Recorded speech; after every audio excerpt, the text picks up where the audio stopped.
결국 2025년도 정부 예산안 시정연설을 총리가 대독했습니다. 1987년 민주화 이래 처음으로 국회 개원식에 불참했던 대통령이 내년 정부 살림살이를 설명하는 자리도 내팽개쳤습니다. 공무에 대한 태도는 물론 행정부 수장으로서 국회를 응대하는 데 최소한의 품위조차 보여주지 못하는 대통령의 행태에 매우 유감스럽다는 말씀을 먼저 드립니다. 총리가 대독한 시정연설은 정권이 처한 실태와는 너무도 거리가 먼 희망차고 빛나는 국정을 묘사하고 있습니다.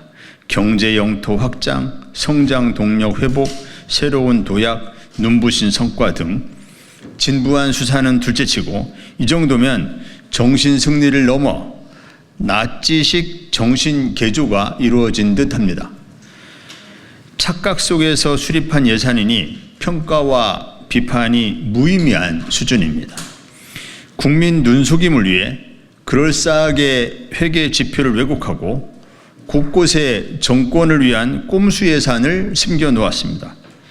재정 준칙을 지키겠다며 예산을 옥죄 민생 지원은 내팽개치고 부자 감세를 통해 기득권을 옹호하고 나라 살림을 거덜내는 정권, 이것이 윤석열 정권의 예산 기조이자 본 모습입니다.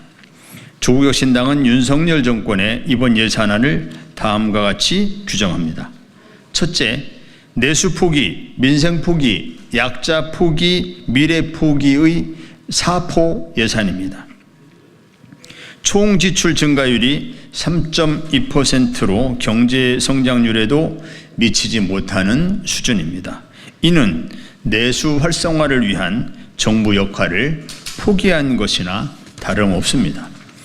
지역화폐 예산은 야당 대표 예산 꼬리표로 또다시 전액 삭감했고, 복지 예산은 노령인구 증가에 따른 의무지출 증가와 물가 상승률이라는 착시로 부풀려 자화자찬을 늘어놓았습니다.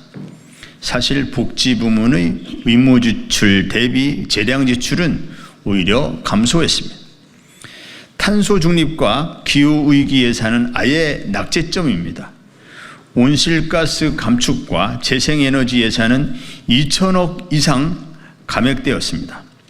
둘째, 재정 책임성과 재정 건전성 두 마리 토끼를 모두 놓친 예산입니다. 정부는 24조 원의 지출 구조 조정을 단행했다고 강조했지만 정작 구체적인 사업 목록조차 국회에 제시하지 못하고 있습니다.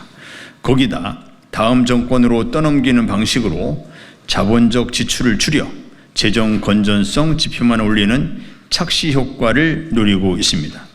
이런 와중에 정부의 관리 재정 수지는 77.7조 원이나 적자가 났습니다.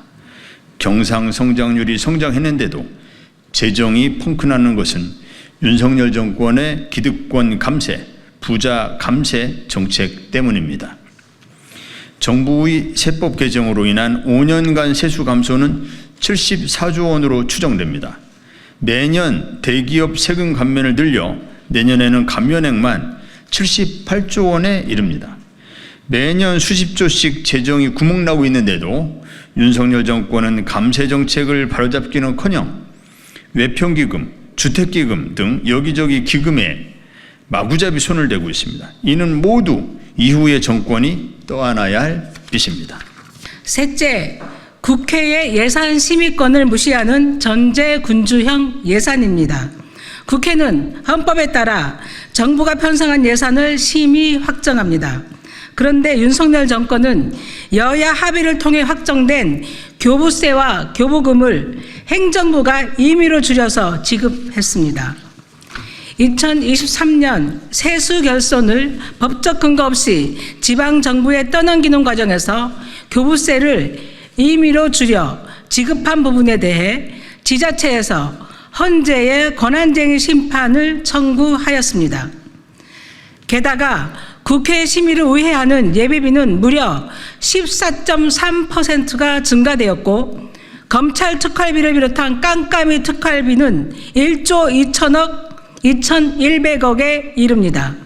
조국혁신당은 검찰 특활비와 예비비 등 국회 통제를 벗어난 예산 편성안에 대해 대폭 삭감하는 등 엄중히 심의할 것입니다.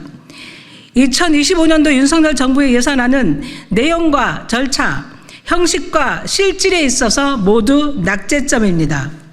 이번 주부터 본격적인 예산안 심사가 시작됩니다. 조국혁신당은 윤석열 정권이 내팽개친 사포 예산을 되살리는데 최선을 다할 것입니다. 그리고 어려운 민생 환경에서 정부의 재정 책임성을 높이도록 정부의 재정 역할 확대를 강력히 요청할 것입니다. 마지막으로 무엇보다 정부의 예산 편성과 집행에 있어 국회의 통제를 받도록 국회의 예산 심의 권능을 높이겠습니다. 조국혁신당이 예산 전국에서도 쇄빙선이 되겠습니다. 여야 간의 주고받기 관행을 혁파하고 예산안에 과감하게 손대겠습니다. 정당의 한계로 우리의 안이 관철되지 못할지언정 무기력함을 답습하지 않을 것을 다시 한번 약속드립니다.